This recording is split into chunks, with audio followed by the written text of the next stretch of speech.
أعوذ بالله من الشيطان الرجيم بسم الله الرحمن الرحيم السلام عليكم ورحمة الله وبركاته.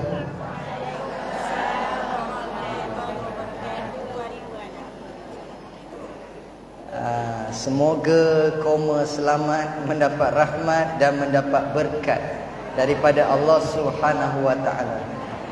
Alhamdulillahi Rabbil Alamin. Segala puji bagi Allah Tuhan sekalian alam. Wabihi nasta'in, dan dengannya kita semua mohon pertolongan. Ala umuri dunya wad din, dalam urusan dunia dan urusan agama. Wassalatu wassalam ala rasulihil amin. Salawat dan salam ke atas Rasul yang jujur, Rasul yang amanah, Rasul yang berintegriti. Tak lain dan tak bukan, Rasul yang dimaksudkan ialah junjungan besar Nabi kita Muhammad sallallahu alaihi wasallam wa ala alihi wa sahbihi ajma'in, dan begitu juga ke atas keluarga baginda dan para sahabatnya sekalian. Amma ba'd. Adapun yang demikian itu, ayyuhal mu'minun, wahai sekalian orang yang beriman, ittaqullah, bertakwalah kepada Allah, yakni dengan mengerjakan titah perintahnya dan meninggalkan apa yang ditegahnya. Usikum wa iyaya bitaqwallah. Saya berpesan kepada semua dan berpesan kepada diri sendiri, mohon kita sama-sama bertakwa kepada Allah. Faqad fazal muttaqun, bahawa sesungguhnya berjayalah orang yang bertakwa, berjayalah hidupnya di dunia, berjayalah hidupnya di akhirat, dan tidak dicampakkan dia ke dalam api neraka. Amin ya Rabbal Alamin. Alhamdulillah, segala puji bagi Allah. Syukur kepada Allah. Terima kasih Allah kerana mengizinkan pertemuan kita di dalam rumah Allah ya, pada pagi ini. Dah tengah hari dah pun ya, betul-betul tepat jam 12. Tak pernah dibuat orang ceramah tengah hari. Jadi hari ini pecah rekod sejarah tercipta. Ceramah tengah hari buta ni, tengah hari rembang ni. Terima kasih kepada pengacara majlis. Saya tak sempat nak berkenalan siapa kita punya pengacara majlis tadi. Seterusnya kepada apa nak panggil, dia punya urus dia lah apa ni, nak ngabarkan ni siapa pengerusi untuk program ni dululah. Kalau lain lah pengerusi masjid lain. Pengerusi masjid Tuan Haji apa tu, Tuan Haji Syarudin. Yang pengerusi program ni persatuan Persatuan Peminat Al-Quran, Sahabat Al-Quran di hatiku. Kemudian pengerusi masjid kita sekali lagi, apa ni, setiausaha masjid, siapa ke lagi seorang tadi? Dah lupa dah. Lama benar menunggu jadi lupa. Khususnya kepada semua lah ya, yang saya tengok kebanyakannya ibu-ibu ya, ibu-ibu, makcik-makcik, opah-opah pun ada, mak haji ya. Orang lelaki tak ramai sebab program ni memang khas untuk muslimat, orang perempuan ya. Tapi kalau program tu untuk semua pun, biasa kalau belah siang ni memang lelaki payah nak jumpa ya, pasal lelaki alasannya dia sibuk dia bekerja siang-siang, malam aja lelaki dia nampak belah malam.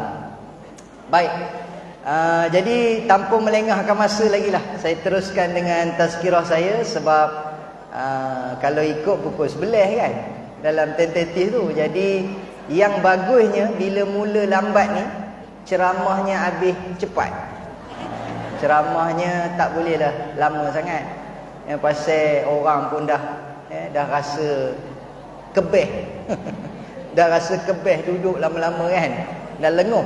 Jadi dalam anggaran 15 minit jam tu jadilah Tu saja je cakap tu, orang lajak juga. Baik. Jadi tengah hari ni, ya, tajuk yang diberikan Al-Quran di hatiku. Saya rasa macam pengantin pun ada. Saya ingat nak masuk je terus tadi. Dia kata ustaz kena daripada depan, lepas tu kena berjalan straight. Nanti ada yang tukang sambut bidadari. Ya. Bidadari. Saya nengok, ya, memang bidadari lah yang menyambutnya. Mudah-mudahan, ya, kita semua ni ahli syurga insya-Allah. Amin. Amin. Walaupun sekarang dah berumur, tapi nanti dalam syurga wanita akan menjadi lebih muda daripada lelaki. Ya, kata Nabi, lelaki umur 30. Ada satu riwayat lain sebut 33. Tetapi perempuan umur dia 17. Pasal orang lelaki ni umur 30 yang ganteng, yang bertenaga, yang macho. Kalau umur belah-belah tu kira nampak macam beringus lagi, nampak macam berbudak lagi, tak matang lagi. Tapi orang perempuan umur 17, 18, 19, itu tengah bergetah tu.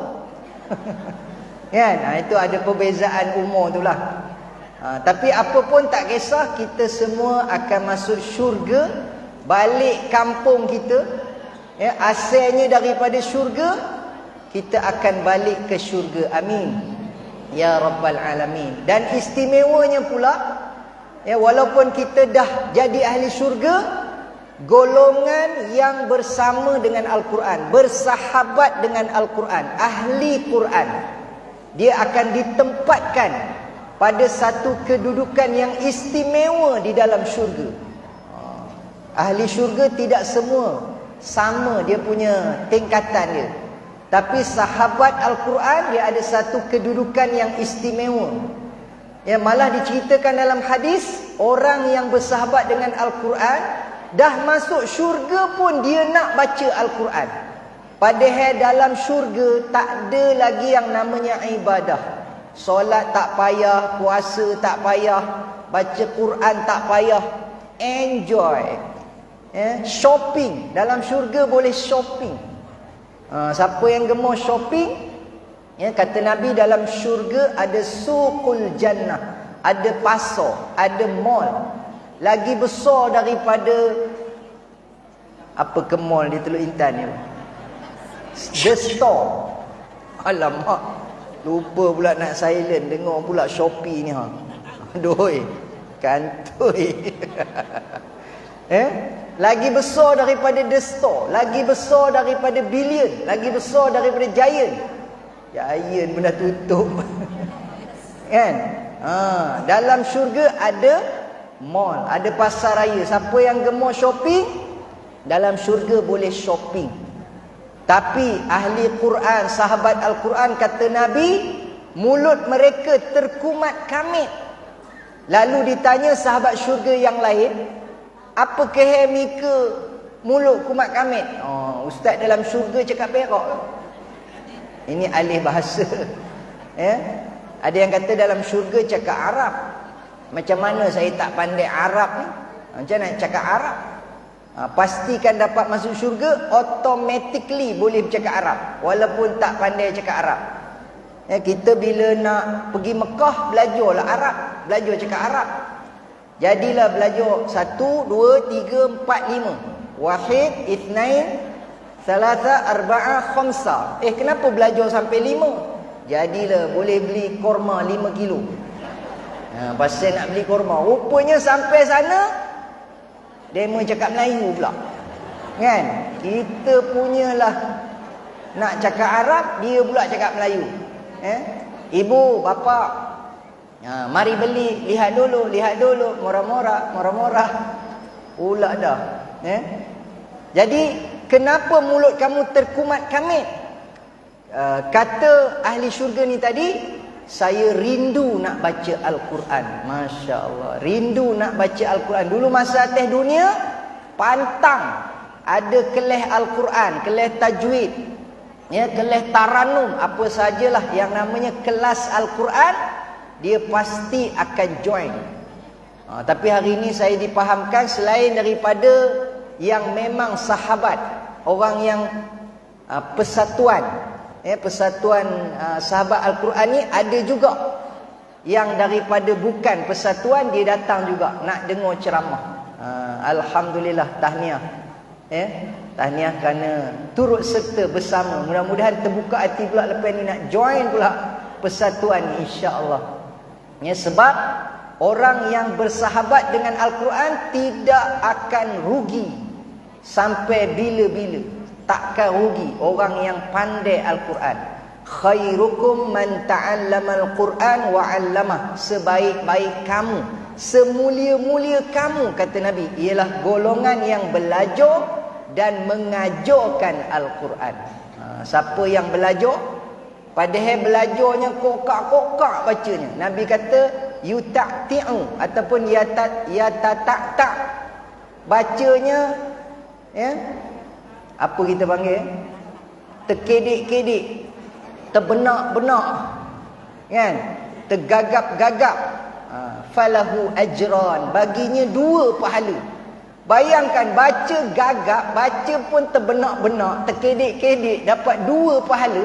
1 pahala usahanya nak baca Al-Quran, yang kedua pahala setiap huruf Al-Quran yang dibacanya.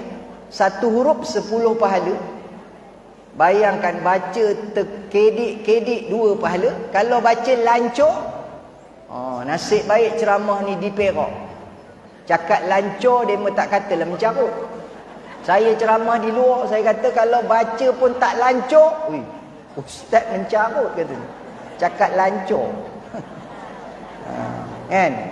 Jadi kalau bacanya lancor, lain pahalanya. Kalau bacanya biluhunil Arab, dengan lahjah Arab, lain dia punya pahalanya. Ustaz, kuma kawasan ni kebanyakannya Jawa. Jadi lahjah Jawa, boleh tak?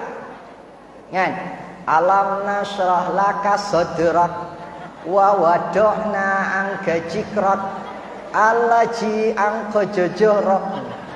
Pekat benar Jawanya. Walau apa bangsa pun, Jawa ke, Minang ke, Rawa ke, Bugis ke, Kampur ke, bila baca Al-Quran seboleh-bolehnya biluhunil Arab, dengan lahjah Arab.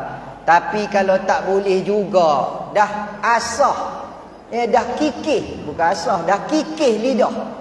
Sebab dia kata nak bagi lidah tu tak pelat, tak telok, antaranya kena kikih lidah. Belilah pengikih. Kikih punya kikih udah nipis lidah, dah macam lidah biawak lah. Tapi tak boleh juga dengan lahjah Arab. Itu dimaafkan. Nak buat macam mana? Dia ada bunyi Jawa, ada bunyi Minang, ada bunyi Rawa. Tapi seboleh-bolehnya dengan lahjah Arab, lain pahala dia. Kemudian bertaranum pula, ada lagu pula. Baca Al-Quran ada lagu. Laisa minna man lam yataghanna bil Quran. Bukan daripada kalangan kami orang yang tidak melagukan Al-Quran.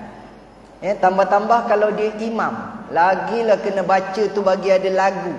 Jemaah bila dengar imam tu ada lagu, barulah dia feel zauq, kan? Dia rasa khusyuk, kan? Tapi kalau imam pun baca pun tak ada lagu, baca pun kokak-kokak, rasa nak tendang imam.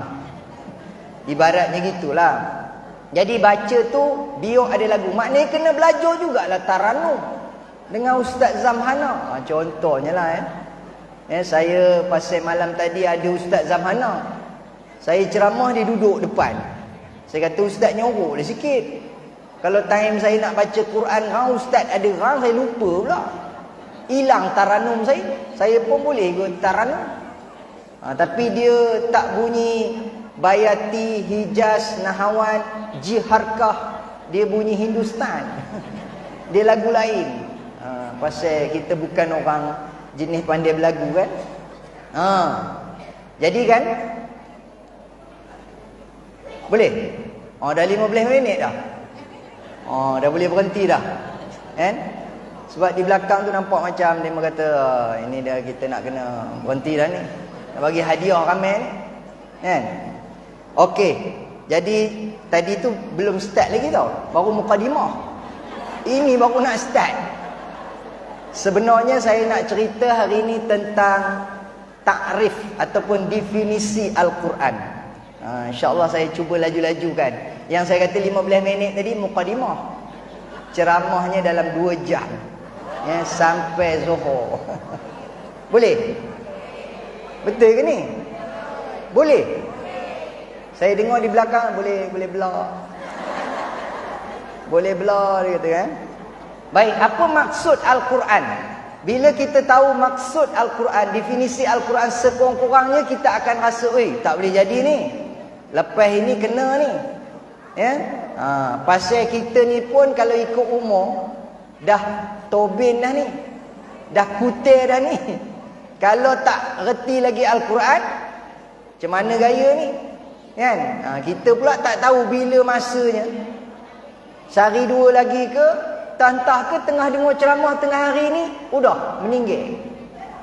Antara tanda orang meninggal ialah matanya pejam. Siapa yang mata pejam? Cuba tengok. Itu tanda-tanda dah meninggal tu. Jadi baik buka mata.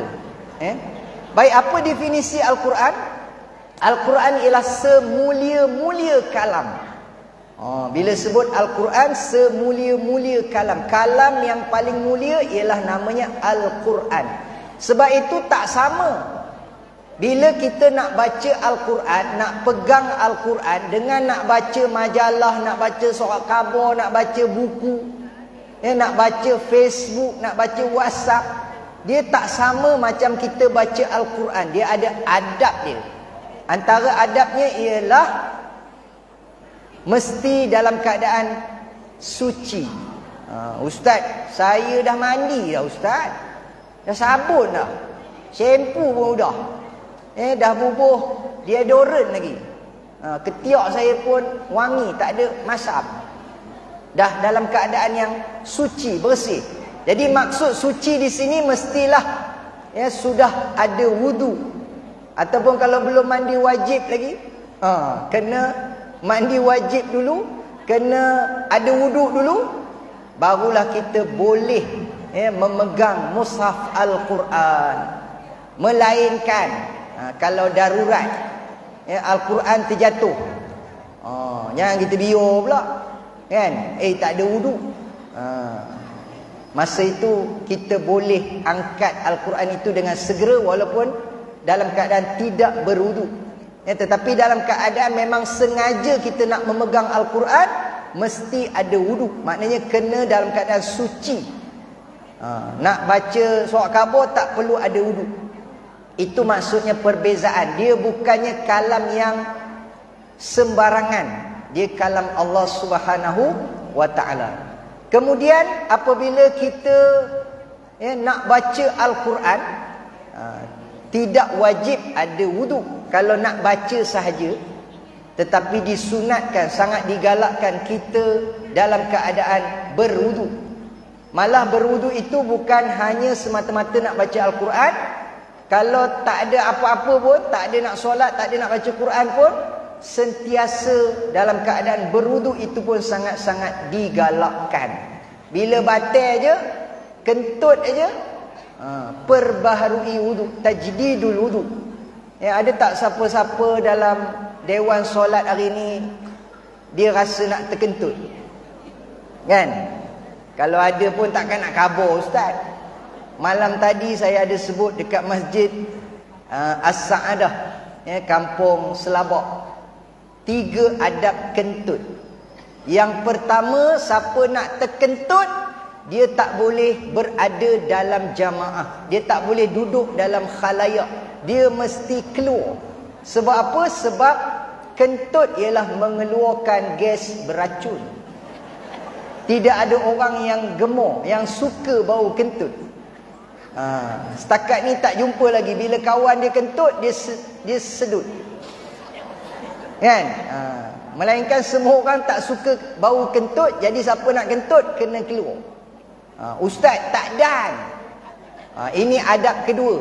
Saya nak keluar, nak bangun, baru bangkit, kentut. Terlepeh, pasal getah dah loose. Tak boleh nak kemut dah.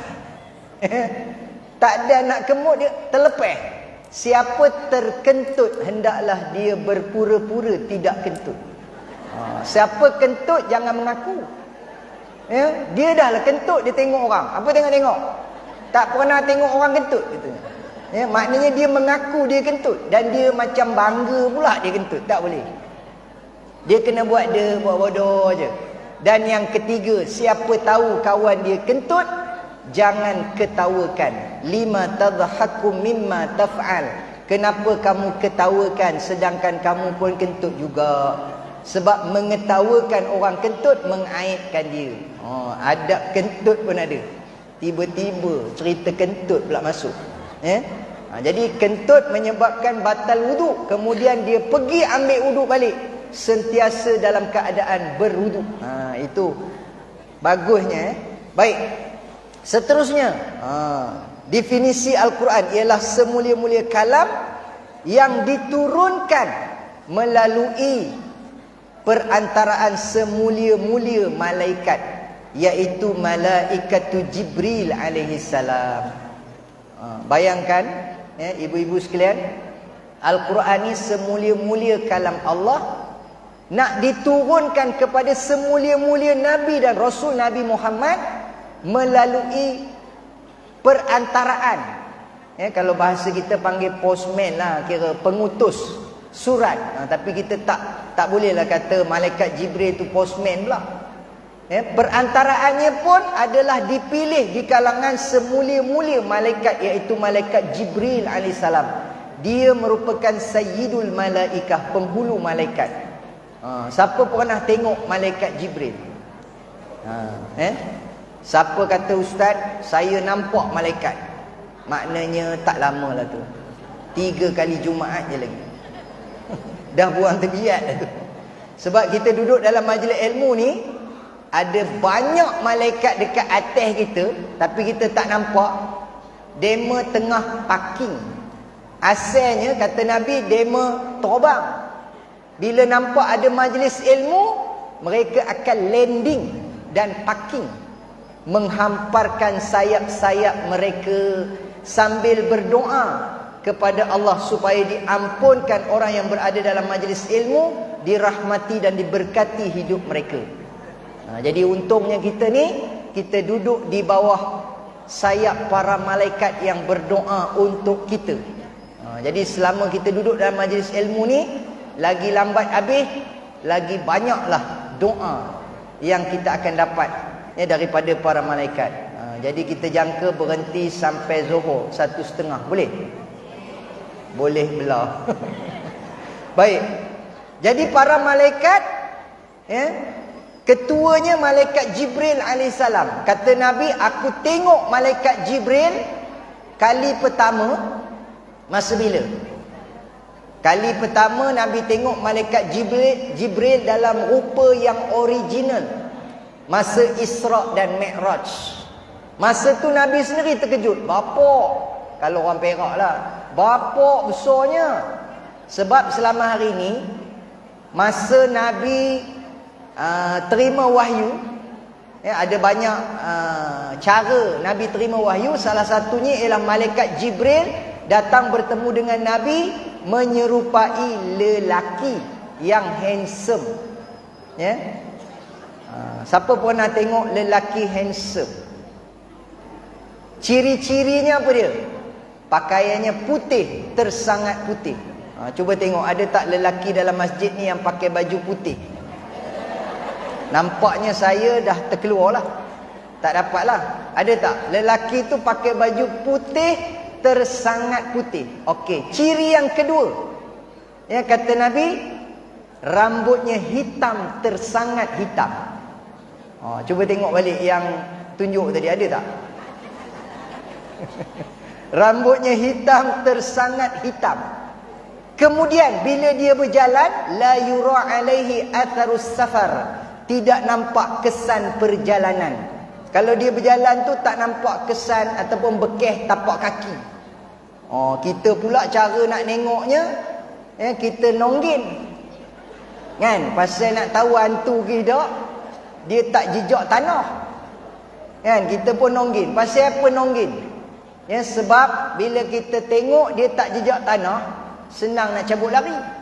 Itu yang nonggin. Kan? Lepas tu jauh sikit lah, jangan dekat sangat. Kan dia terokamnya kan. Baik, malaikat Jibril datang bertemu dengan Nabi banyak kali dalam rupa manusia, lelaki yang handsome. Kemudian wala ya'rifuhu minna ahad, seorang pun tak kenal. Tapi pasal yang ibu-ibu haja-haja macam-macam tengok tadi, kenal tak? Pengurusi masjid kenal. Kan?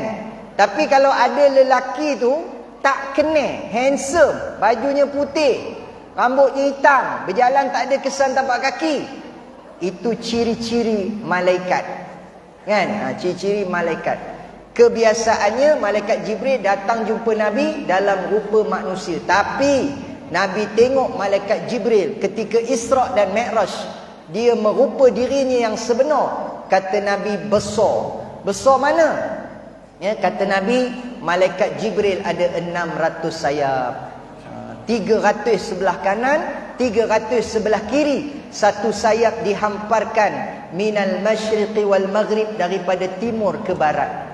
Satu sayap menutup bumi. Jadi kita katalah 600 sayap bersamaan 600 kali ganda bumi. Besarnya malaikat Jibril. Besar tak? Bapak punya besar. Tapi tara malaikat Jibril yang besar, dia boleh cakap dekat Nabi. Dia tak kata, tahu tak apa. Besar kan? Tahu tak apa, kata. Tidak. Dia kata apa dia? Sebenarnya tara saya ni tak ada lebih besar mana, ada lagi besar. Nabi kata, siapa yang lebih besar daripada kamu wahai Jibril? Malaikatu Israfil alaihissalam. Malaikat Israfil yang meniup sangkakala tu, dia tiup 2 kali aja. Sekali nak kiamat, sekali lagi tiup membangkitkan makhluk di padang mahsyar. 2 kali niup je. Itu je kerjanya. Sepanjang hidupnya. Bayar gaji penuh. Kan? Kata malaikat Jibril, malaikat Israfil itu ada 1000 sayap. Saya duduk bawah satu sayap dia. Dia 600 sayap tadi, duduk bawah satu sayap malaikat Israfil. Malaikat Israfil pula kata, saya ni tak ada lebih besar mana, ada lagi besar.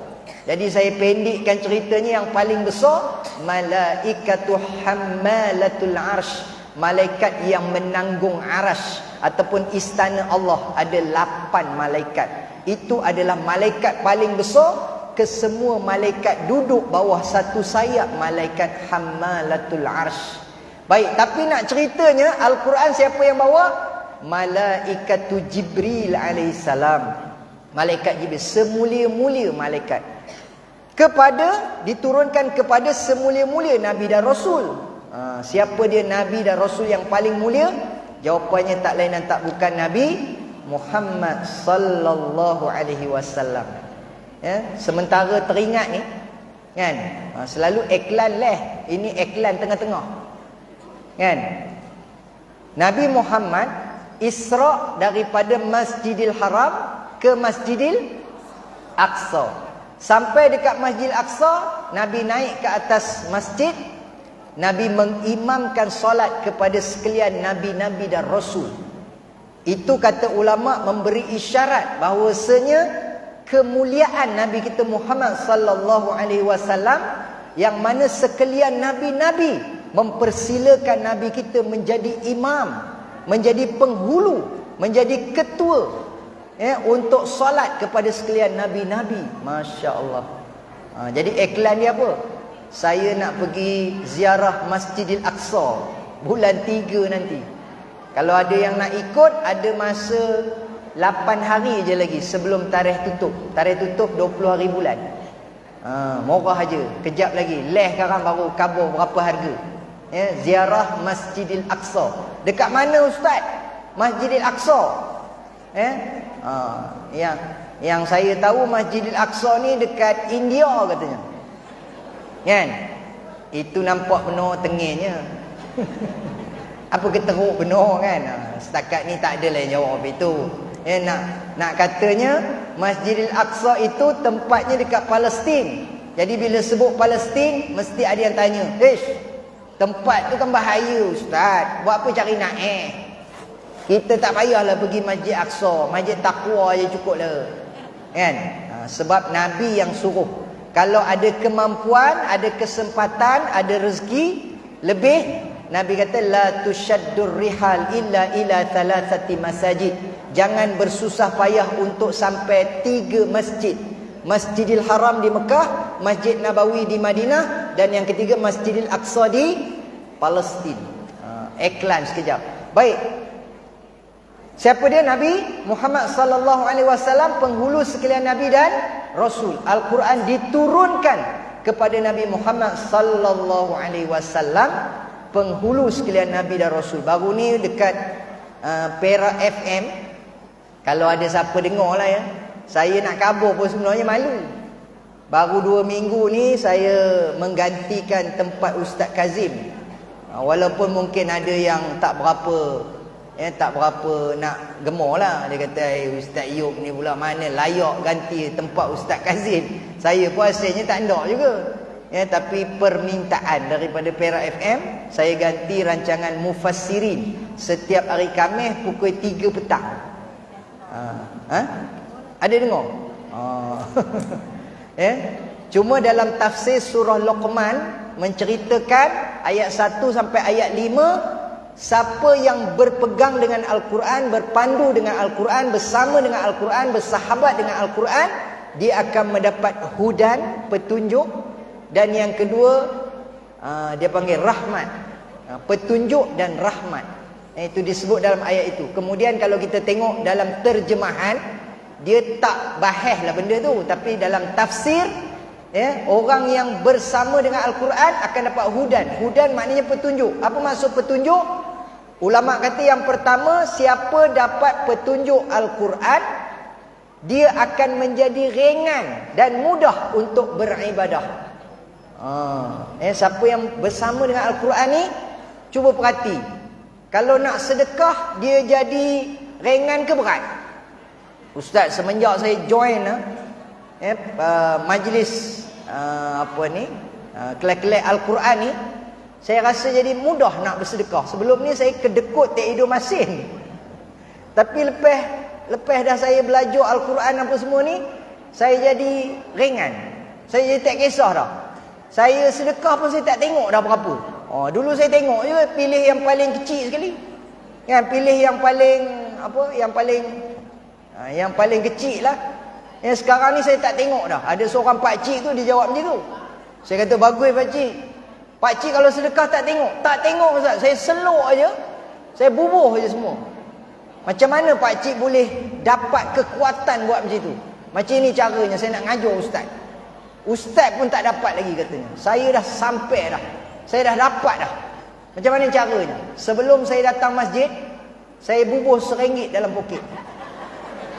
Jadi bila sampai masjid, saya tak tengok dah. Sebab saya tahu ada RM1 je pun.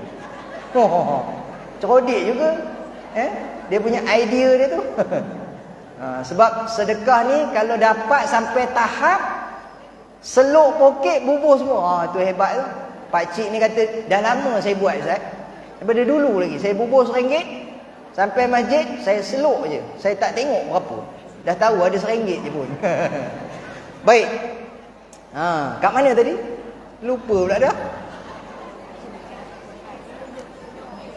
Dapat hudan, petunjuk. Kemudian yang kedua, orang yang bersama dengan Al-Quran, dia akan dimudahkan urusan harian dia. Kalau ada masalah, Allah bagi dia jalan keluar daripada masalah dia. Ada solusi, ada penyelesaian. Masalah dia takkan jadi sampai ke tahap macam kita dengar hari itulah PKP, nak bunuh diri. Macam dah tak ada lagi jalan. Dah, Allah akan keluarkan dia daripada masalah yang dia hadapi. Malam tadi pun ada cerita juga. Dia angkat bendera putih. Demo pun heran. Jiran kata apa bendera putih? Selalu hijau. Selalu merah, selalu biru benderanya. Yang ini putih, ni parti apa pula ni? Itu namanya parti surrender. Ya, dia dah surrender. Dia dah tak ada makan, tak ada duit apa semua. Dia nak ngabur kepada jiran, datang ngantor berai, ngantor le telur, ngantor le bantuan. Dia dah surrender. Tapi jiran pula tengin. Ni parti apa pula ni? Tabligh ke maknya ni? Kan, putih pula benderanya. Itu maknanya. Ya, tapi orang yang mendapat petunjuk, dia akan dapat selesai masalah-masalah yang dihadapinya. Baik. Okey, kita lajukan sikit. Cepat betul jam tu berjalan. 12.35 lagi 10 minit boleh? 10 minit lagi. Nampak dah macam ngelesek rupanya kan? Bila nak berhenti tadi kata kejap je. Okey. Semulia-mulia kalam diturunkan melalui perantaraan semulia-mulia malaikat kepada semulia-mulia nabi dalam semulia-mulia bahasa, iaitu bahasa Arab. Ustaz, saya tak retilah, tak pandailah. Kalau ada kelas bahasa Arab, belajar supaya kita boleh faham Al-Quran. Sebab itu kalau orang yang faham Al-Quran, faham sikit-sikit pun jadilah. Bila baca Al-Quran cerita pasal neraka, dia tak adalah nyerongin. Ini cerita ayat pasal neraka, dia nyerongin. Ni kenapa yang nyerongin pula masuk neraka? Apa ceritanya? Itu cerita neraka tu. Oh ya ke katanya. Bila cerita pasal syurga, patutnya kita akan senyum, kita akan rasa teringin. Bila cerita neraka, kita jebik, kita teroyak. Dan ada sahabat Nabi pengsan bila cerita pasal neraka. Tengok-tengok apa ayat dibacanya, cerita neraka, dia pengsan. Sebab yang kata ayat cerita pasal neraka dalam Al-Quran, baru ni yang dalam tafsir surah Luqman tu, azabum muhin. Kata ulama tafsir, bila sebut azab yang menghinakan, dia ada azab yang pedih, azab yang menghinakan. Kata ulama, manusia ni ada dua golongan. Satu kena azab yang menghinakan, satu kena azab yang pedih, azab yang sakit. Siapa dia? Azab yang menghinakan bagi orang kafir. Orang kafir, dia kena azab yang menghinakan dia. Khalidina fiha abada, dia kekal dalam neraka. Tapi bagi orang beriman, ada juga yang masuk neraka. Sebab dia mukmin asi, beriman tapi buat maksiat, nakal, buih. Orang kata jangan ngumpat, dia ngumpat juga. Jangan membawang, dia membawang juga. Sambil dengar ceramah pun membawang. Kan, contohnya. Dia mukmin tapi asi, beriman tapi buat maksiat. Nak buat macam mana Orang yang membawang ni kata Nabi, pahalanya nanti dia bagi pada orang yang dia membawang. Pahala tu dia bagi kepada orang yang dia kutuk, orang yang dia kecam, orang yang dia pernah hina. Apa tu? Orang yang dia pernah, apa dia panggil? Bully. Orang yang dia pernah apa dia panggil? Zalimi. Padahal dia sembahyang, dia puasa, dia bayar zakat, dia baca Al-Quran, tapi pahala dia semua dia bagi kat orang. Kemudian dia pun tanya, mana pergi pahala saya? Semua bagi kat orang. Kemudian dia memikul dosa orang lain. Itulah orang yang bankrupt, kata Nabi, di hari akhirat besok. Sebab dalam satu hadis Nabi tanya, siapakah orang bankrupt? Kata sahabat, al-muflisu fina man la dirhama lahu wala mata'. Orang yang bankrupt ialah orang yang tak ada duit kupang-kupang dan tak ada harta. Nabi kata tak, orang yang bankrupt ialah orang yang banyak pahala dia, tetapi pahalanya diberikan kepada orang lain. Baik, jadi itu orang yang mukmin dimasuk ke dalam neraka, dia kena azab yang pedih, sakit, azab neraka. Tapi orang kafir lagi teruk, azab yang menghinakan dia. Tapi kita alhamdulillah tidak, mudah-mudahan tidak dimasukkan ke dalam neraka walaupun sekejap. Kita semua nak direct terus masuk syurga. Antara amalannya apa dia? Inilah amalannya, baca Al-Quran, belajar Al-Quran. Apa sahaja program majlis yang melibatkan Al-Quran, kita mesti join. Sebab itu salah satu pintu untuk kita masuk ke dalam syurga. Syurga ada banyak pintu kata Nabi. Ada 8 kalau tak silap saya. Ada pintu namanya Ar-Rayyan, pintu bagi orang yang gemar puasa. Ada pintu namanya jihad, orang yang suka berjihad, berperang. Ada pintu namanya pintu sedekah, orang yang suka bersedekah. Jadi nak masuk syurga ni bukan hanya tertentu kepada orang yang rajin solat saja, rajin puasa saja, rajin sedekah saja. Dia ikut kepada kelebihan masing-masing. Ya, sebab itu Nabi bila ditanya oleh sahabat, kan, apakah amal yang afdal?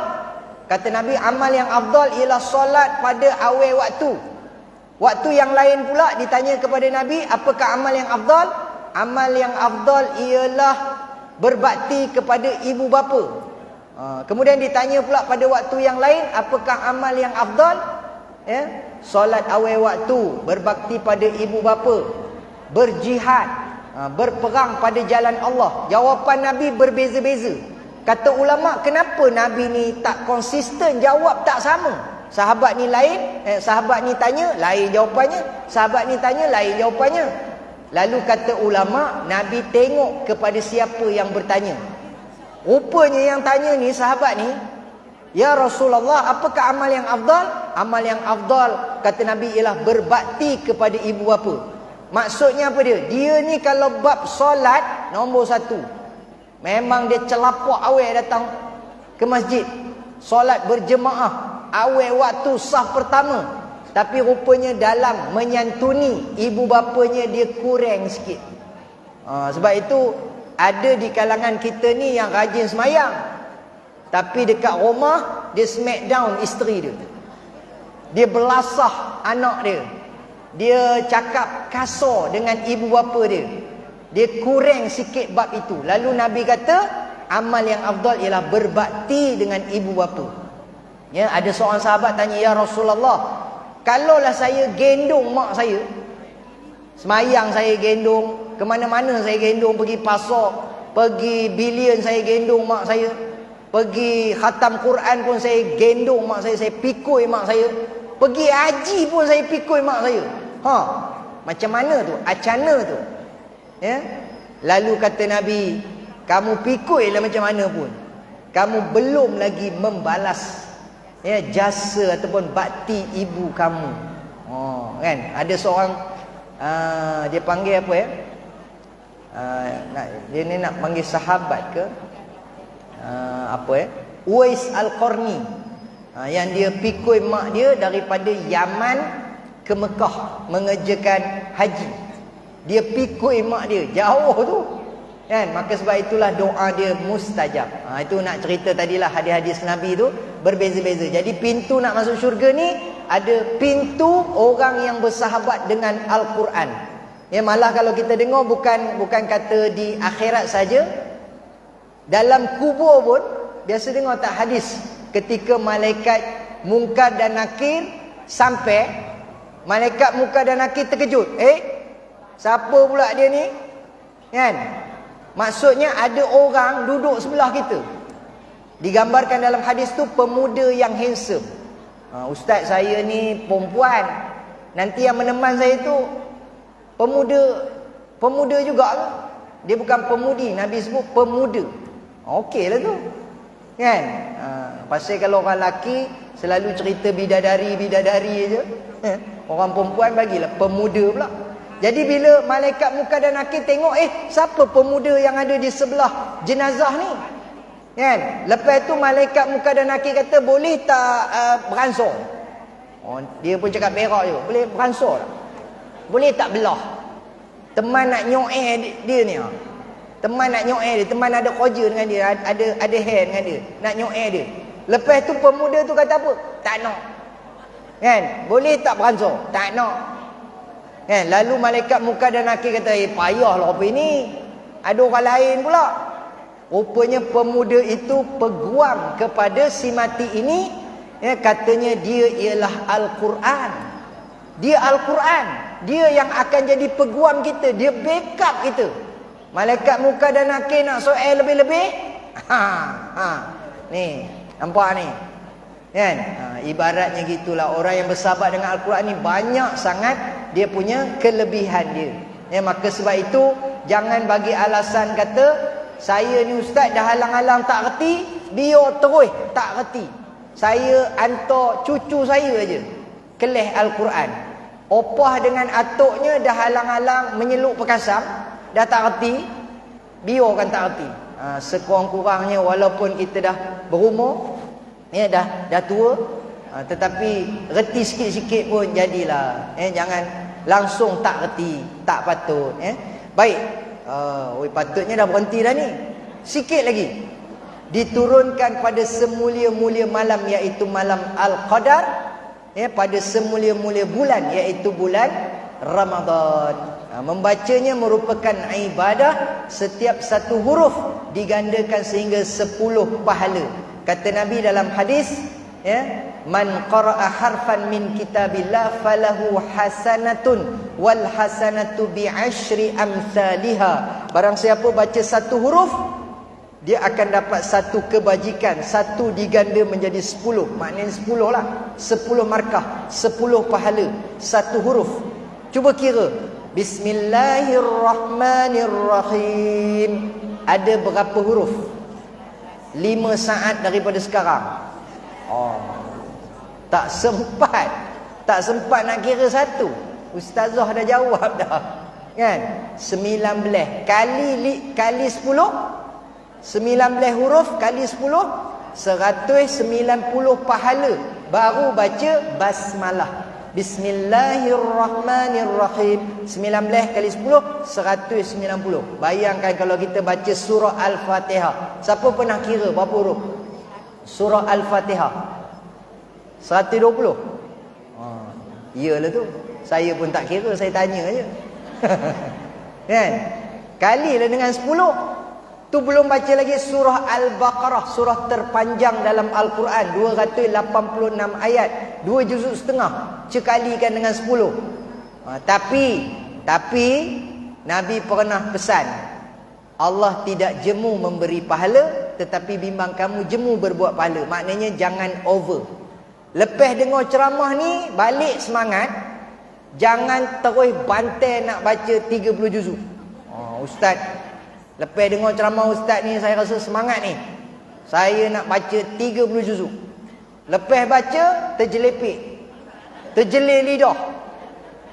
Pakcik kata, amboi, bukan main lagi baca Quran. Berapa jam tengok tadi, kan? Sampai terjelepik. Kan? Makcik-makcik pun kata, hari ni semangat baca 30 juzuk katanya. Berapa banyaknya 30 juzuk, kan? Lepas tu tengok 3 bulan tak baca Al-Quran. Kan? Pakcik pun tanya, hari tu bukan main lagi 30 juzuk sehari, bantai sekali habis. Kenapa 3 bulan tak nampak dah baca? Pahala yang hari tu pun tak habis makan. Cara jawab tu nampak cerodik lah juga. Pahala hari tu pun tak habis makan. Maknanya apa dia? Sebaik-baik amalan, khairul a'mal adwamuha wa in qalla. Berkekalan walaupun sedikit. Sebenarnya tak perlu banyak, sikit pun jadi, tapi berkekalan, boleh maintain. Datang seorang sahabat kepada Nabi, dia kata, ya Rasulullah, saya nak khatam Al-Quran 30 juzuk, 114 surah dalam masa 1 hari. Lalu Nabi kata, jangan. Pelik pula kita dengar Nabi larang pula. Sepatutnya Nabi kata terbaik. Macam gini kan? Bagus. Buat. Bukan kata Quran, Injil pun baca, Zabur baca, Taurat baca. Patutnya Nabi bagi galakan. Tapi Nabi kata, nanti dulu, bertenang. Nabi kata, bagi khatam Al-Quran 30 hari sekali khatam. Sahabat ni kata, ya Rasulullah, 30 hari lama benar, sebulan. Saya boleh. Nabi kata macam ni, 20 hari sekali khatam. 20 hari pun lambat, saya boleh. Nabi kata 10 hari sekali khatam. Ya Rasulullah, 10 hari itu pun lambat, saya boleh. Nabi kata last, jangan over, 3 hari sekali khatam. Jadi bila Nabi kata 3 hari sekali khatam, bersamaan sehari 10 juzuk. Macam boleh sehari 10 juzuk. Ustaz, mangkok. Bukan kata mangkok tumpuk. Sehari 10 juzuk. Tapi sahabat ni kata dia boleh sehari. Dia boleh sehari 30 juzuk. Kan? Tapi sebenarnya bukan Nabi larang tu kepada semua. Kata ulama, Nabi tahu, Nabi kenal sahabat ni macam mana. Jadi Nabi bagi, orang kata man-man, pelan-pelan jangan gelojoh sangat. Buat sikit-sikit dulu. Ya, sebab ada ulama khatam sehari 2 kali. Imam Asy-Syafi'i dikatakan siang sekali khatam, malam sekali khatam, sehari 2 kali. Dan pecah rekod yang pernah saya baca dalam kitab At-Tibyan fi Adabi Hamalatil Quran, adab-adab orang yang menanggung Al-Quran, rekod sehari ada ulama baca 8 kali khatam. Itu pecah rekod 8 kali khatam. Maknanya 30 juzuk kali 8, 240 juzuk sehari, pecah rekod. Yang itu kita mungkin tak mampu nak buat. Baiklah, jadi surat amaran pun dah sampai, kan? Kalau ustaz tak berhenti juga, kami akan tutup mikrofon.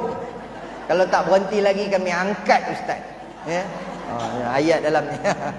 Baiklah, terima kasih banyak kepada pihak penganjur kerana sudi memberi peluang ini kepada saya. Saya lupa nak cakap tadi, saya datang dengan makwa saya. Makwa hari ni. Kita sekarang ni tak bawa isteri dah, kita bawa makwa. Saya datang dengan mak saya. Mak saya, jadi kotlah ada yang kata, ini yang mana ni? Ini yang nikah di Siam tu ke? Sebab sekarang ni tengah viral pasal orang nikah Siam. Sebab mak saya tu pun lawa juga orangnya. Jadi saya risau baik itu anaknya comel. Ya. Jadi saya datang dengan mak saya hari ni. Sebenarnya isteri saya tak ikut pasal jaga anak saya. Anak saya pun tak ada ramai, 7 orang. Jadi dia tengah melompat sekarang ni. Jadi anak jaga mak jaga, isteri jaga anak, lepas tu isteri wakilkan mak saya supaya tengok-tengokkan saya. Itu tujuannya. Supaya pantau sikit Ustaz Yub ni. Risau juga sekarang ni kan. Baik, jadi terima kasih banyak. Sekali lagi saya iklan, ada tak yang nak ikut pergi Palestin? Kami punya rombongan ni anggornya dalam 25 ke 30 orang. Tetapi setakat ni baru ada dalam 20 orang. Kalau ada daripada sini dalam 4-5 orang lagi tu, kira sedap lah tu kan. 20 hari bulan ni tarikh tutup. Sebab kita pergi 10 hingga 18 Mac, 8 hari 6 malam. Harga pakejnya 7,990. Dia sama harga macam pergi umrah 12 hari. Pasal duit sana memang mahal. Kalau Jordan, turun dekat Jordan, duit Jordan 6 kali ganda daripada duit kita. Kemudian duit Israel pun lebih kurang itu jugalah. Sebab itu dia punya harga package tu 8 hari je, tapi harganya sama macam pergi umrah 12 hari, 7,990. Tambah-tambah pula ibu-ibu pun tahu sekarang ni kos semua meningkat, ya. Kalau pergi umrah pun dijangka akan meningkat lagi harga. Hotel-hotel di sana naik harga. Dan nanti dalam lepas raya nanti saya ada pergi umrah. Kalau ada siapa nak ikut pun boleh juga. Okey, itu saja iklannya. Nanti boleh carilah nombor telefon saya. Sekian. Assalamualaikum warahmatullahi wabarakatuh.